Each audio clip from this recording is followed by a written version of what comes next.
15ª aula de psicanálise clínica. Hoje nós vamos falar sobre ansiedade, depressão e suicídio. Vamos começar a falar sobre a fase da adolescência. A adolescência, segundo a Organização Mundial de Saúde, OMS, é o período da vida a partir do qual surgem as características sexuais secundárias e se desenvolvem os processos psicológicos e os padrões de identificação que evoluem da fase infantil para a fase adulta. Entre elas está a transição de um estado de dependência para outro de relativa autonomia.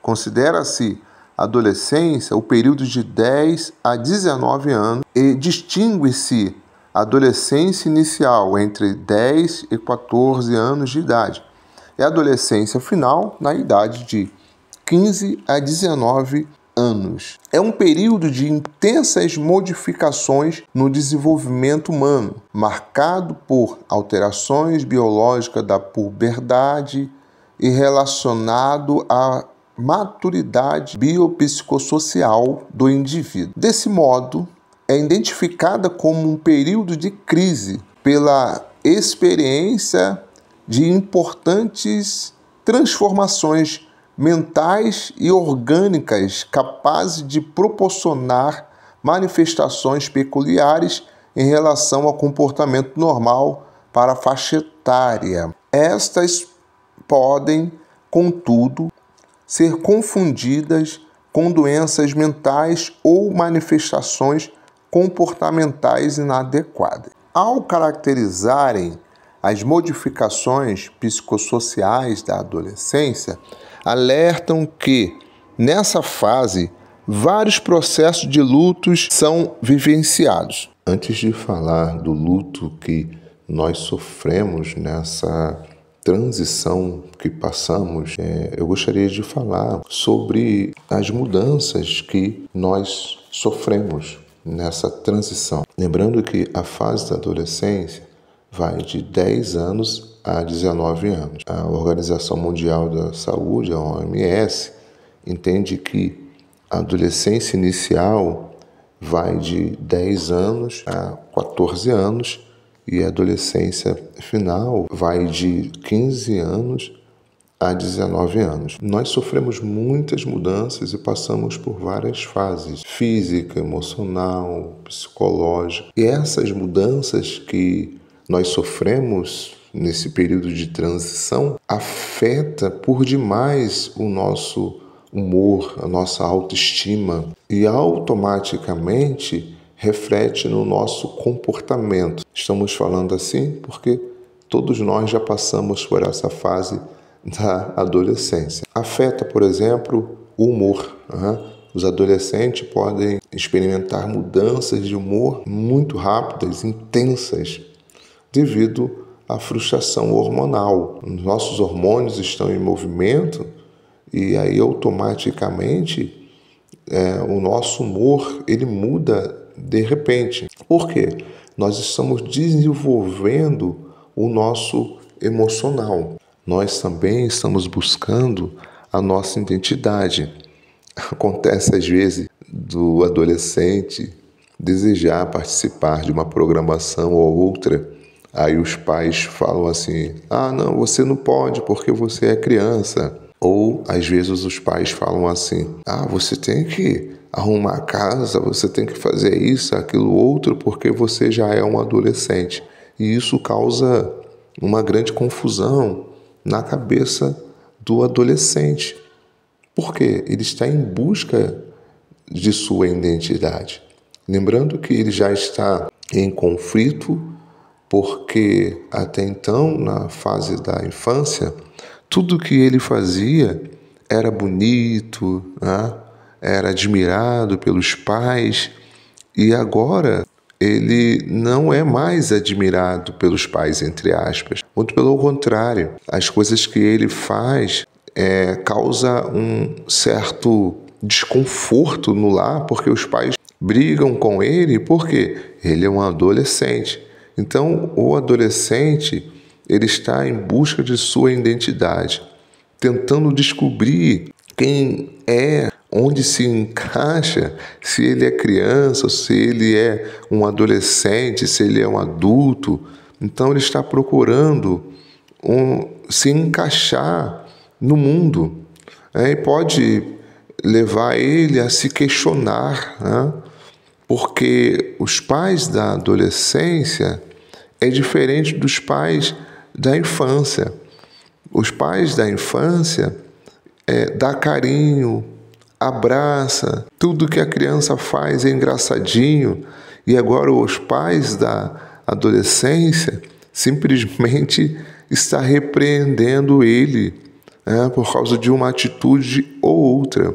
Então, leva o adolescente a questionar: será que eu sou dessa família mesmo? Será que eles são os meus pais mesmo? Os meus pais não me entendem. É justamente nessa fase que o pessoal acaba chamando o adolescente de aborrecente. Por quê? Quem não entende, não sabe que nós passamos por essa transição, não sabe que ele está transicionando da infância para a fase adulta.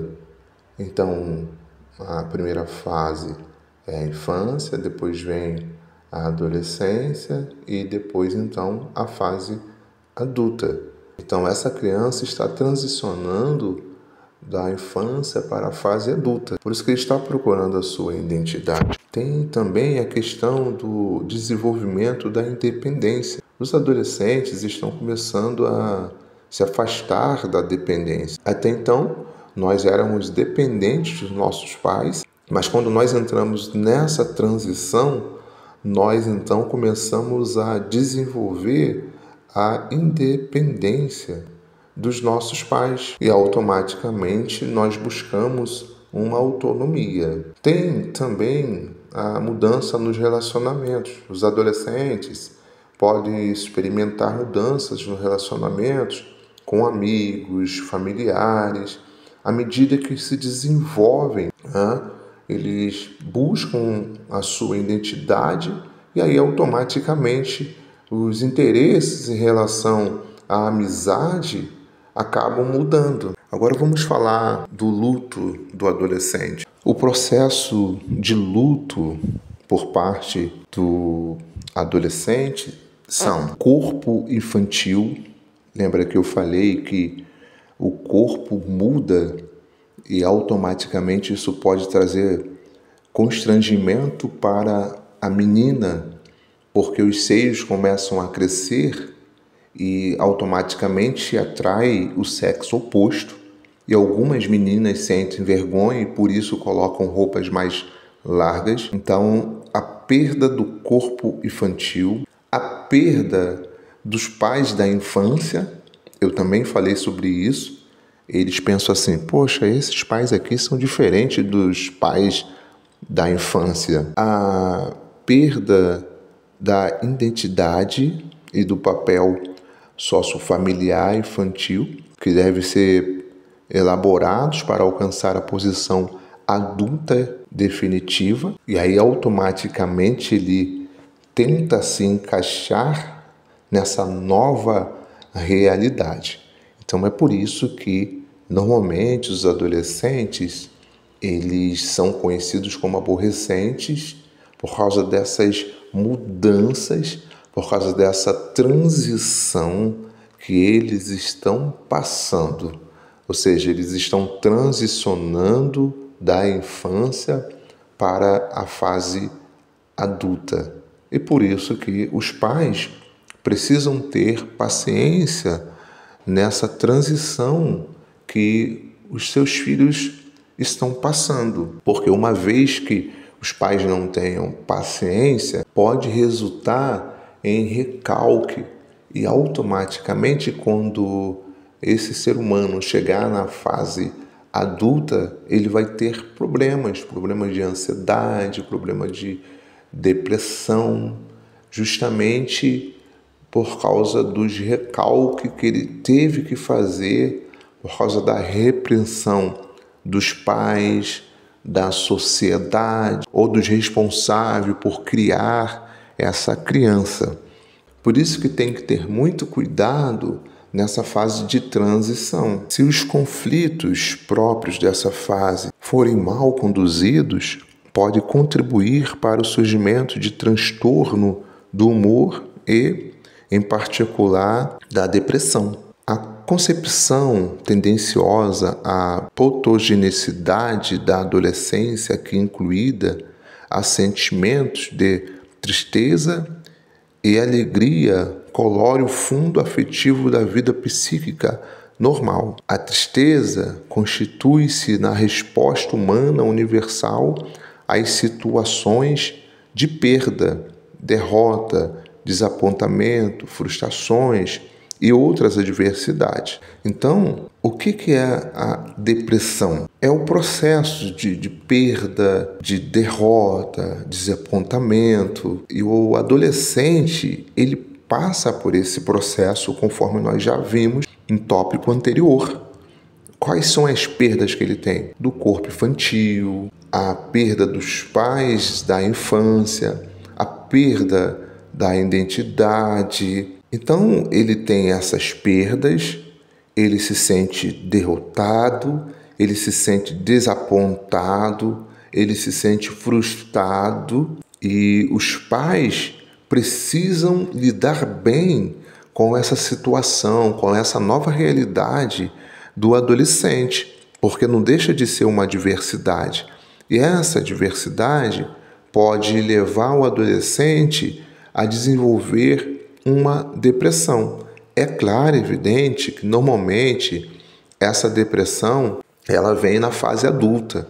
Não que um adolescente não possa se desinteressar pela vida, não possa desenvolver uma depressão. Tem muitos adolescentes, jovens, que desenvolvem depressão justamente por conta dessa transição mal feita. Até porque que a criança não vem com manual. Mas aqueles que estudam psicanálise sabem muito bem como lidar com essa transição da infância para a fase adulta.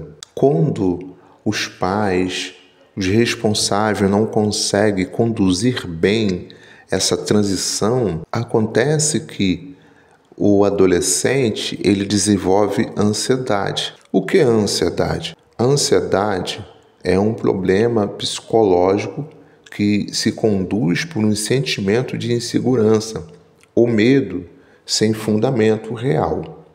Todos nós somos ansiosos em determinado momento da vida sem que isso seja patológico. Existem, contudo, diferentes graus de ansiedade. Em algumas pessoas, a ansiedade exprime-se por um sentimento de medo, inquietação, sensação de perigo iminente, medo de insucesso, morte súbita, medo de perda, medo de perder o controle, medo de ficar mentalmente desestabilizado. Em alguns casos, a ansiedade é acompanhada por algumas manifestações físicas, tais como secura de boca, pulso acelerado, transpiração, opressão torácica e vertigens. Nesses casos, chamamos de angústia. A pessoa, após ser examinada pelo médico, ele diz que o resultado do exame físico deu normal, mas os sintomas que apresenta são de certeza origem nervosa. Isso significa que a pessoa sofre de ansiedade e que ela se manifesta sob forma de vários sintomas físicos. É necessário saber que a ansiedade é, no início, uma reação normal, um sinal de alarme do organismo perante certos acontecimentos da vida cotidiana. Se ela está controlada, a ansiedade atua, sobretudo, como estimulante. A dificuldade da vida são habitualmente o fator desencadeante da ansiedade e, nos casos agudos, da angústia. Além disso, as dificuldades pessoais de isenção na sociedade, os conflitos interiores no domínio afetivo, emocional e sexual pode conduzir a uma sintomatologia ansiosa, a dor, o abuso de certas substâncias, café, chá, tabaco, álcool e drogas diversas, pode também desencadear episódios ansiosos. A ansiedade e problemas psicológicos, estresse. O estresse é uma reação de respostas a agressões da vida cotidiana. Emoções, choques, ruídos, tensão, mudanças, separação conjugal e etc. Então vamos falar um pouco sobre a ansiedade. Conforme nós lemos aqui, é normal termos ansiedade. Ansiedade é um medo. E normalmente, quando nós temos ansiedade, é devido a uma situação real de perigo. Por exemplo, digamos que a gente precise fazer um exame de direção no Detran. Automaticamente nós vamos ficar ansiosos. E é normal ficar ansioso. Até porque que a gente pode ser reprovado e a gente vai ter que pagar novamente. O que não é normal é a gente não conseguir dormir por causa da prova que nós teremos que fazer no Detran. O que não é normal é a gente não conseguir entrar no carro para fazer um exame no Detran. Então é normal a gente ficar ansioso todas as vezes que a gente tiver que enfrentar uma situação que pode nos levar à dor, que pode nos causar um certo prejuízo, mas não a morte. Porque ninguém vai morrer se for reprovado no exame do Detran. Ninguém vai morrer se não conseguir passar no concurso público. Então, é normal a gente sentir medo e o medo, de uma certa forma, nos ajuda como estimulante, conforme nós lemos aqui, nos ajuda também a preservar as nossas vidas, porque se eu tiver de fazer uma escalada ou tiver de fazer uma trilha, e se eu for informado que nessa trilha tem muita cobra, automaticamente eu vou ficar ansioso, eu vou ter medo e eu posso decidir em não fazer essa trilha. Então a ansiedade, de uma certa forma, nos protege. A ansiedade, ela também serve como estimulante porque nós procuramos nos preparar mais para encarar um determinado desafio. Se eu vou fazer a prova teórica do Detran e eu estou ansioso, eu estou com medo, o que eu vou fazer?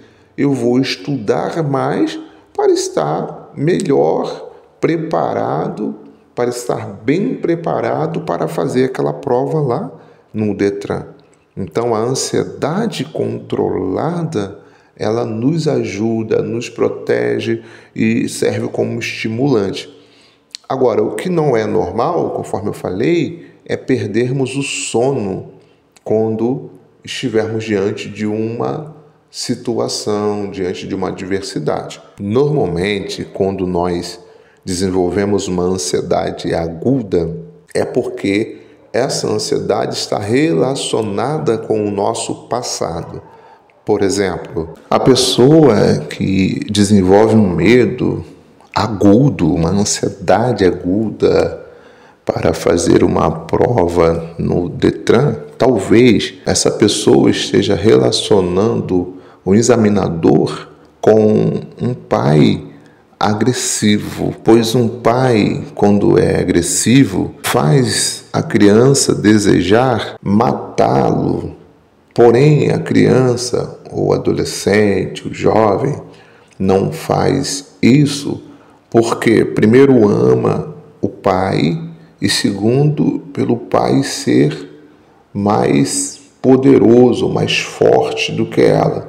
Então, ela pega e recalca esse sentimento, mas sempre que se deparar com uma figura que lembre o seu pai, de forma inconsciente, essa pessoa desenvolve ansiedade. porque no inconsciente dessa pessoa, ela vai ter que encarar o seu pai novamente. Então, por isso que ela sente essa ansiedade aguda, porque ela recalcou essa vontade de tirar a vida do pai. Então, a ansiedade aguda, excessiva, está relacionada com o nosso passado, está relacionada com os recalques que nós fizemos ao longo de nossas vidas, principalmente na infância ou na transição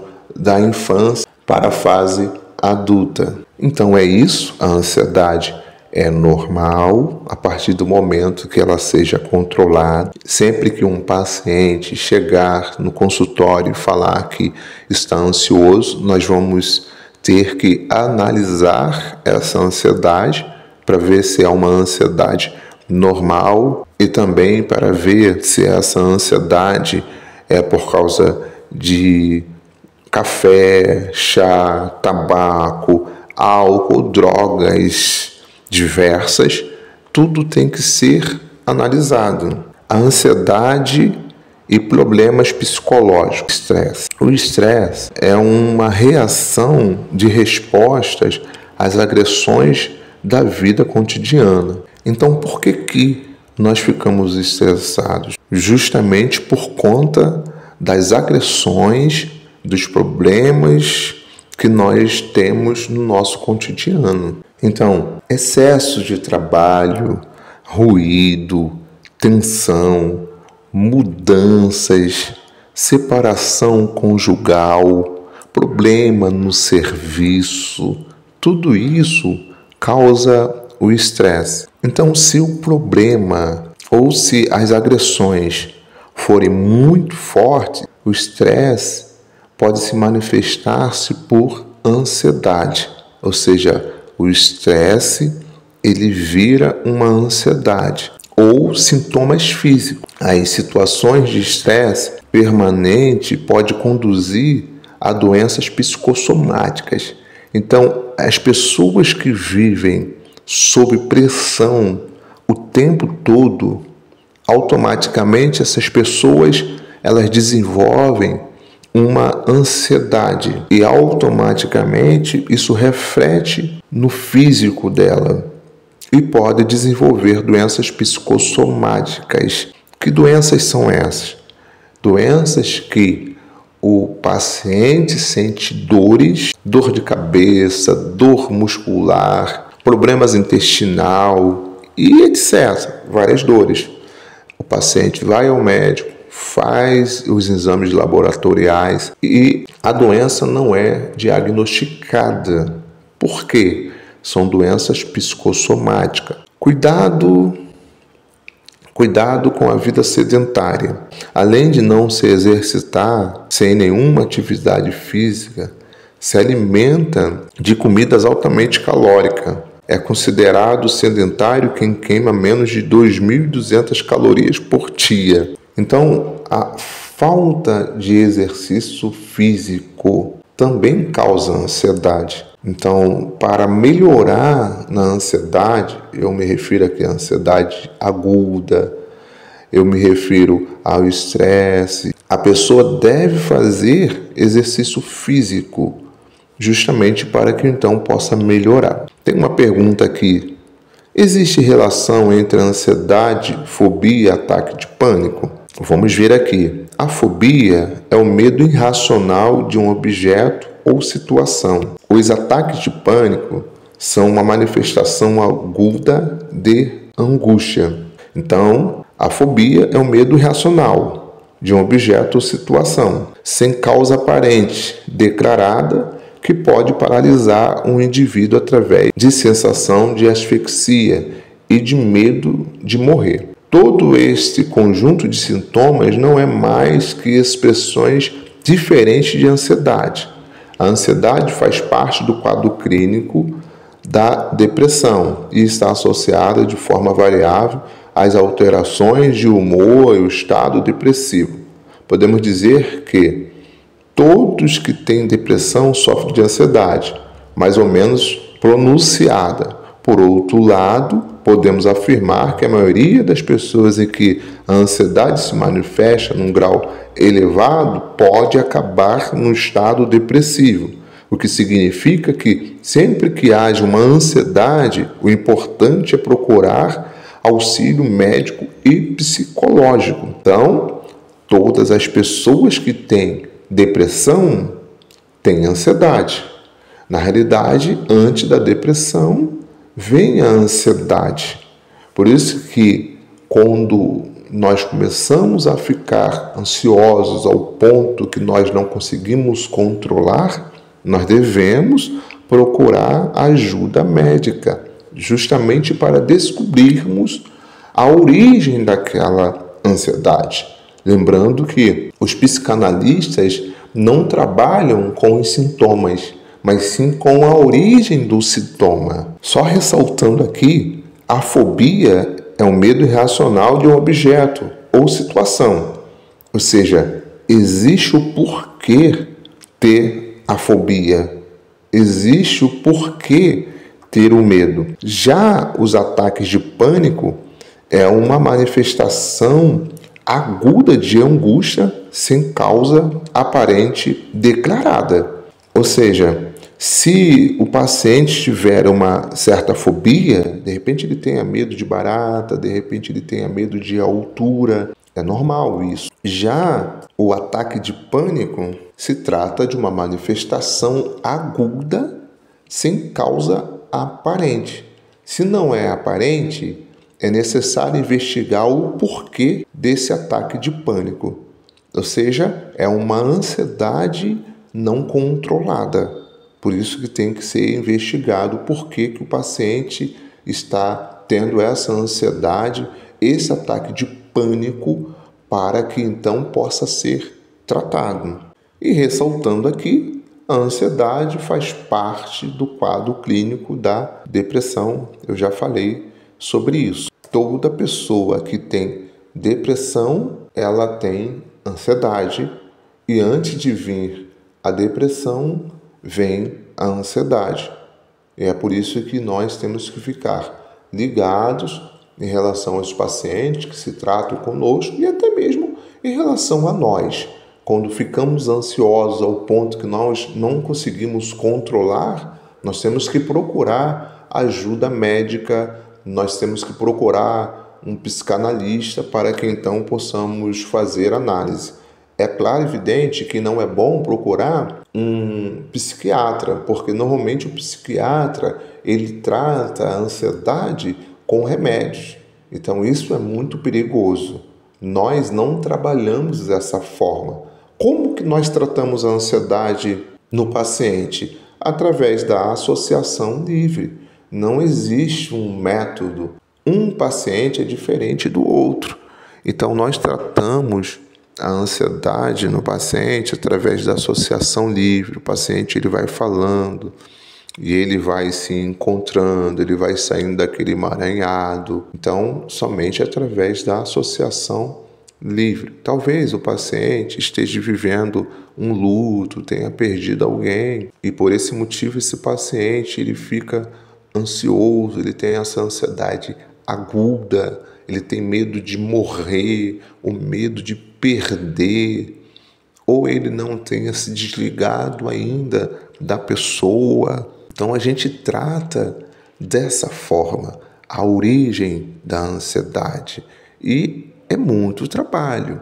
Não é fácil tratar realmente uma pessoa que tenha depressão, que tenha ansiedade, mas é bem verdade que o método psicanalítico é um método eficaz para tratar pessoas com ansiedade aguda, com ansiedade excessiva. Vamos falar um pouco de luto. As reações de luto que se estabelecem em resposta à perda de pessoas queridas caracterizam-se pelo sentimento de profunda tristeza, exacerbação da atividade simpática e inquietude.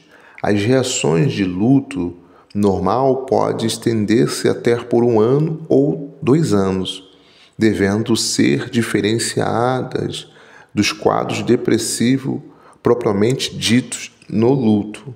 É claro, a partir do momento que a pessoa não soube lidar com o luto, ela automaticamente desenvolve um quadro depressivo. E aí, automaticamente, esse luto ele vai se estender por mais tempo, se duvidar, até a partida da pessoa. Então, quando a pessoa não consegue conduzir bem essa fase do luto, demora mais do que 2 anos e, se duvidar, a pessoa até morre no luto. Passa 5 anos, 10 anos, 20 anos e a pessoa continua no luto. No luto normal, a pessoa usualmente preserva certos interesses e reage positivamente ao ambiente, quando devidamente estimulado. No luto, a inibição psicomotora, características dos estados melancólicos. Os sentimentos de culpa no luto se limitam a não ter feito todo o possível para auxiliar a pessoa que morreu. Então, o porquê o luto acaba se estendendo mais? Porque a pessoa, ela fica se questionando, ela fica pensando, eu poderia ter abraçado mais, eu poderia ter ajudado mais, por que eu não fiz isso, por que eu não fiz aquilo? Então, aqueles que estão, os familiares, parentes, eles precisam ajudar a pessoa nesse período de luto. Quando nós conseguimos detectar que a pessoa está se punindo, se condenando, aí automaticamente a gente ajuda essas pessoas a saírem desse emaranhado do luto. Vamos falar de depressão. A palavra depressão provém do termo latim depressus, que significa abatido ou aterrado, sendo que o termo depressão na linguagem corrente tem sido empregado para designar tanto um estado afetivo normal à tristeza. Mas uma depressão, ela é muito mais forte do que uma tristeza. Eu acredito que o termo latim nos explica melhor o significado de depressão. Abatido, aterrado, é como se a pessoa estivesse sendo sufocada. Enquanto sintoma, a depressão pode surgir nos mais variados quadros clínicos, entre os quais transtorno de estresse pós-traumático, demência, esquizofrenia, alcoolismo, doenças clínicas, etc. Pode ainda ocorrer como resposta à situação estressante ou circunstâncias sociais, econômicas adversas. Então, o que nos leva a desenvolver um quadro depressivo? Por exemplo, em relação clínicos, quando nós temos, por exemplo, em relação clínico, a pessoa que acaba adquirindo uma doença, por exemplo, câncer, né? Ou as pessoas que passaram por algum trauma, acidente e que tenha perdido alguém nesse acidente, problema orgânico como demência, esquizofrenia, o alcoolismo, pessoas que se entregam ao álcool por causa da ansiedade, acaba se entregando ao álcool, né? Doenças clínicas, etc. Então, existem vários fatores que nos levam a desenvolver a depressão. Pode ainda ocorrer como resposta à situação estressante ou circunstâncias sociais, econômicas diversas. Por exemplo, a pessoa que antes era rica e por causa de algum problema acaba empobrecendo, aí automaticamente a pessoa desenvolve depressão. O que fazer em relação à depressão relacionada ao sintoma? Justamente as pessoas que têm uma doença orgânica, demência, esquizofrenia, ou problemas com drogas, automaticamente nós vamos procurar ajudar essas pessoas, incentivando essas pessoas, dando palavra de ânimo para esses pacientes, correto? Agora, existe a depressão em relação ao medo excessivo. A depressão inclui não apenas alterações do humor, tristeza, irritabilidade, falta de capacidade de sentir prazer, mas também uma gama de outros aspectos, incluindo alterações cognitivas, psicomotoras e vegetativas, perda de sono, perda de apetite. A depressão interfere em todas as esferas da vida do indivíduo, abrangendo relações pessoais, produtividade. No entanto, falsas crenças sobre a simatologia do transtorno dificultam o reconhecimento do problema, sendo que alguns casos, por preconceito ou vergonha, não buscam tratamento adequado, estando assim associada à perda de qualidade de vida devido ao sofrimento físico e mental e psíquico, o que posteriormente pode ocasionar comorbidade patológica. Por outro lado, constitui-se um sinal de alerta de que a pessoa está precisando de companhia e ajuda. Então, acontece que quando nós percebemos a mudança de comportamento na pessoa, irritabilidade, alteração no humor, capacidade de sentir prazer, automaticamente nós não podemos falar assim, isso é bobeira, na minha época não tinha essas palhaçadas. Estou proferindo esses jargões porque normalmente as pessoas fazem isso. Para de bobeira. Não, nós temos que levar a sério. Se a pessoa está tendo alteração de humor, está com irritabilidade, uma tristeza profunda, nós temos que procurar ajudar essa pessoa. A pessoa chega e reclama que está perdendo sono, está perdendo o apetite, ela não consegue executar as tarefas do dia a dia. É bem verdade que existem vários graus de depressão. Às vezes você vê a pessoa indo para o shopping ou indo trabalhar e você pode pensar assim, essa pessoa não tem depressão. Acontece que é como se a pessoa colocasse uma máscara e fosse viver a vida, mas aquela pessoa ela está com depressão. Mas talvez por causa do preconceito, a falta de conhecimento por parte dos amigos, dos parentes, faz com que a pessoa se tranque, ela vive em depressão, ela não tem mais prazer pela vida, ela não consegue sorrir. Você até vê a pessoa sorrindo, mas aquele sorriso falso, aquele sorriso para status, que a pessoa não está com vontade de sorrir, ela só abre ali o sorriso para tirar foto. Então, por isso que nós temos que prestar atenção para que então nós possamos ajudar os pacientes, ajudar as pessoas ao nosso redor. E esse tipo de depressão relacionado à síndrome, relacionada ao medo, é proveniente da nossa infância. E normalmente a pessoa que tem depressão, o que ela faz? Ela tira a própria vida.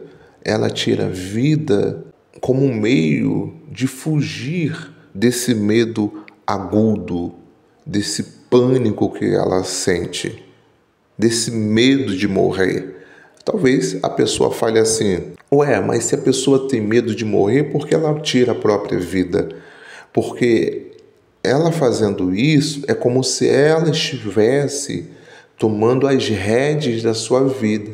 Então ela quer se livrar do medo e para que ninguém possa tirar a sua vida, ela mesma tira a sua própria vida. Porque o que é pior do que tirar a própria vida? É ser morto por alguém.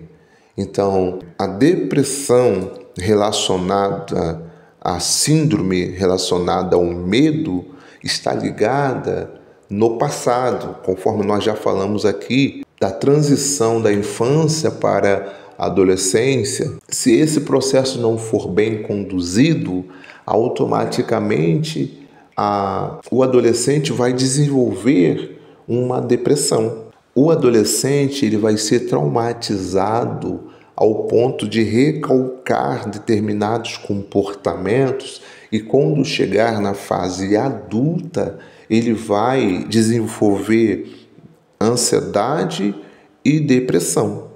Então essa é a depressão relacionada ao medo, à síndrome, ao medo de morrer, ao medo de encarar alguém e esse alguém tirar a vida dele. Então, o que é pior do que tirar a própria vida? É ser morto por alguém. Parece loucura isso que eu estou falando, mas é verdade. Então, por isso que tem que ser analisado. Embora as causas ainda sejam desconhecidas, muitas teorias têm sido propostas para tentar explicar a depressão, incluindo uma interação de diferentes fatores biológicos, sociais e psicológicos. Vamos falar um pouco sobre suicídio. Suicídio, no latim, tem a ideia de tirar a própria vida. É o ato intencional de matar a si mesmo. Pensar em suicídio é o ato intencional de matar a si mesmo. Pensar em suicídio é se entregar a uma busca incansável dos porquês.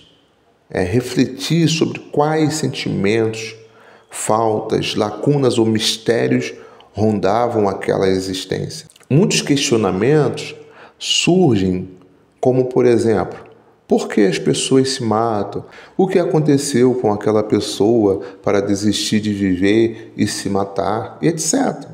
Isso, consequentemente, nos leva a uma busca por resposta no sentido de aliviar o sofrimento e a sensação de indignação e inconformismo por alguém ter decidido acabar com a sua própria vida.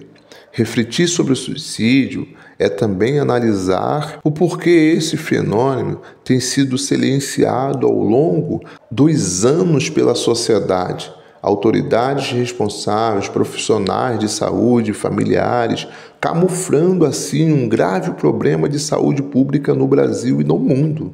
Então, é bom falarmos sobre o suicídio. É uma realidade. Porém, a sociedade, os profissionais, os familiares acabam, de uma certa forma, camuflando, escondendo. E isso acaba dificultando na solução do suicídio. E isso acaba dificultando no tratamento da pessoa que tem pensamento suicida. O fato é que esse silêncio não ajuda. É preciso abordar o suicídio de forma responsável e realista para ajudar na prevenção. A literatura mostra que a associação entre o suicídio e transtornos mentais é de mais de 90%. Entre os transtornos mentais associados ao suicídio, a depressão maior se destaca. Os outros transtornos mentais que aparecem na literatura associados ao suicídio são os transtornos bipolares do humor, abuso de álcool, esquizofrenia e transtorno de personalidade. Existem outros fatores, como doenças terminais, que podem levar as pessoas a cometerem suicídio. A ideia do suicídio como um aparente desfecho para uma história muito sofrida de um quadro depressivo, um ato de desespero ou insanidade, reacende uma discussão sobre a dificuldade que é a compreensão e abordagem dessas pessoas no desenrolar de suas tramas pessoais, além da dificuldade de detecção de sinais de desesperança dos perdidos, de ajudar, dos perdidos, de ajuda, verbais e não verbais comum frente ao surgimento do desejo de morte e da própria ideação suicida. Lidar com a morte nos remete à nossa própria finitude, tormenta e ameaça.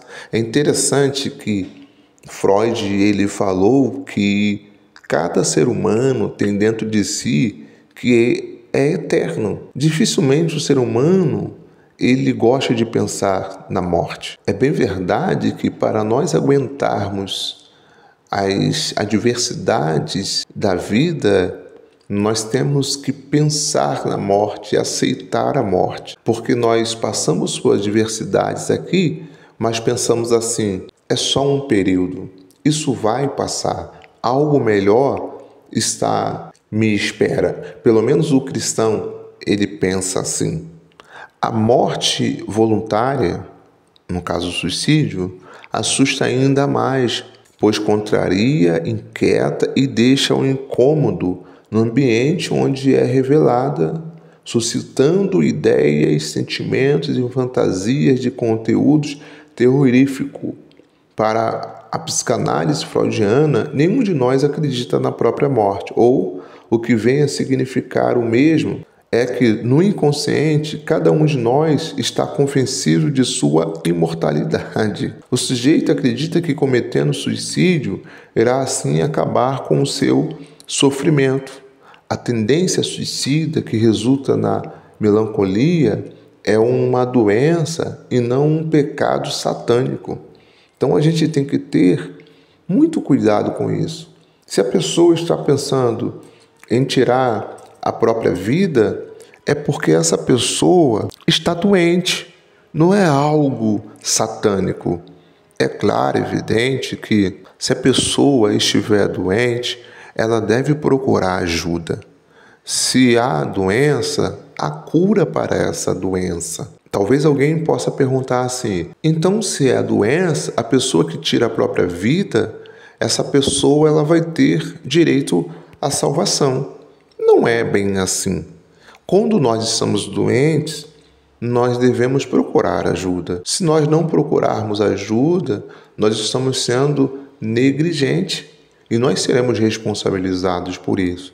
Porque o nosso corpo, ele é templo do Espírito Santo. Essa palavra é para quem é cristão. Quem é cristão entende que tem que cuidar do seu corpo.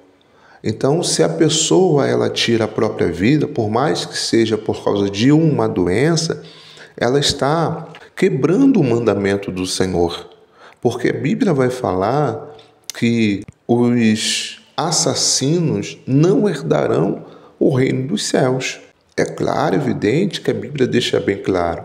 A Bíblia fala de assassinos e não de suicidas. Mas, se a pessoa tirar a sua própria vida, ela está sendo uma assassina. E só quem tem direito de tomar a vida de volta é Deus. É bem verdade que Deus, ele não mata ninguém, porque a vida pertence a Ele. É como se Ele estivesse nos emprestando a vida e depois, num dado momento, Ele vai tomá-la de volta, porque é dele. Quando nós emprestamos algo a alguém, em um dado momento nós podemos pegar de volta, porque nós emprestamos, nós não demos. O mesmo acontece em relação à vida. Deus nos empresta a vida e nós temos que viver da melhor maneira possível e nós não temos direito de tirar a nossa própria vida. Então, se a pessoa adoecer ao ponto de desejar a própria morte, essa pessoa ela deve procurar ajuda. A falta de informação e esclarecimento sobre os riscos dos comportamentos autodestrutivos por parte dos familiares e dos próprios profissionais de saúde acarreta grande descompasso entre as necessidades daquele que apresenta a ideação suicida e a tomada de atitude das pessoas de seu convívio, fator que amplia as possibilidades de se evitar o ato suicida. Então, pela falta de conhecimento por parte dos amigos e familiares e até mesmo dos profissionais, isso impede que os amigos, familiares e profissionais tenham a atitude correta para ajudar essas pessoas que se encontram doentes. Quais são os comportamentos da pessoa que tem pensamento suicida? Isolamento social, ideias de autopunição, verbalização de conteúdo pessimista ou de desistência da vida e comportamento de risco pode sinalizar um pedido de ajuda da vida, desistência da vida até aqui.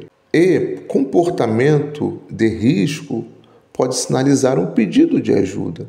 Então, quando a pessoa tem um certo comportamento de risco, ela está gritando, dizendo que precisa de ajuda. Então tem isolamento social, ideias autopunitivas, verbalização de conteúdo pessimista.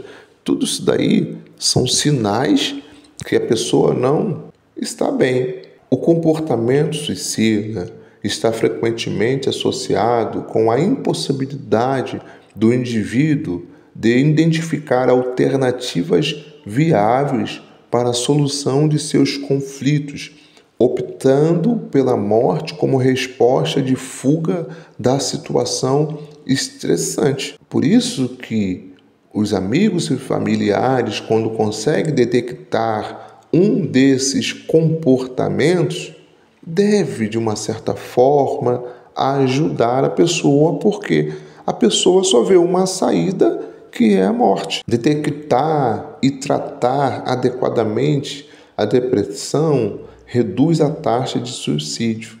Então, quando nós conseguimos detectar e ajudar as pessoas ou os pacientes, automaticamente a taxa vai reduzir. Olha que interessante. As análises, elas devem ser privativas. Porém, quando um paciente apresenta esses comportamentos, o psicanalista ele deve relatar para os seus familiares. Além de registrar, ele deve relatar para os familiares e deve registrar que relatou isso para os familiares, datando ali. Porque se acontecer algo com o paciente, as autoridades vão procurar saber com quem a pessoa falou, automaticamente vai ser informado das autoridades que ele se tratava com um psicanalista. Eis aí a razão do registro. As análises são privativas, porém, no caso de um comportamento suicida, o psicanalista ele deve chamar um dos familiares e relatar a intenção suicida que a pessoa tem. Então, para finalizar aqui, qual é o papel do psicanalista? Ele deve levar a pessoa a se perceber como sujeito. Independente da origem da ansiedade, da depressão, a pessoa ela tem que se perceber como sujeito e ela deve se construir como sujeito. Ou seja, o psicanalista deve ajudar o paciente a ressignificar a vida. Se a depressão for de origem do inconsciente, a gente tem que ajudar o paciente a trazer aquele medo de morrer para o consciente. E se a depressão for de origem orgânica, uma adversidade da vida ou até mesmo uma demência, enfim, algo que tenha acontecido com a pessoa, nós vamos também ajudar a pessoa a ressignificar a vida, mas animando essa pessoa. É isso aí, gente. Hoje nós falamos do transicionamento que nós fazemos da fase da infância até a fase adulta e falamos também das perdas que nós temos, a perda do corpo infantil, a perda dos pais da infância, e isso acaba se caracterizando como luto. E automaticamente nós também desenvolvemos ansiedade e aprendemos que existe 2 tipos de ansiedade. A que é normal, termos medo de uma coisa ou outra e a ansiedade aguda que pode nos levar a desenvolver a depressão. Lembrando que tanto criança, adolescente e adulto podem desenvolver ansiedade aguda e depressão. E para nós ajudarmos o nosso próximo, uma criança, um adolescente ou até mesmo um adulto, nós devemos ter empatia, tentar nos colocarmos no lugar do outro para tentarmos entender a dor que ele esteja sentindo. Cada ser humano é um ser humano, somos diferentes um do outro e por isso que nós temos que fazer análise com uma atenção flutuante. Nós devemos atentar para os atos falhos para que então possamos conseguir interpretar o que o paciente esteja sentindo. É bem verdade que quem faz a interpretação mesmo é o próprio paciente. Nós só ajudamos o paciente a entender o que de fato esteja acontecendo com ele. É isso aí, até a próxima aula.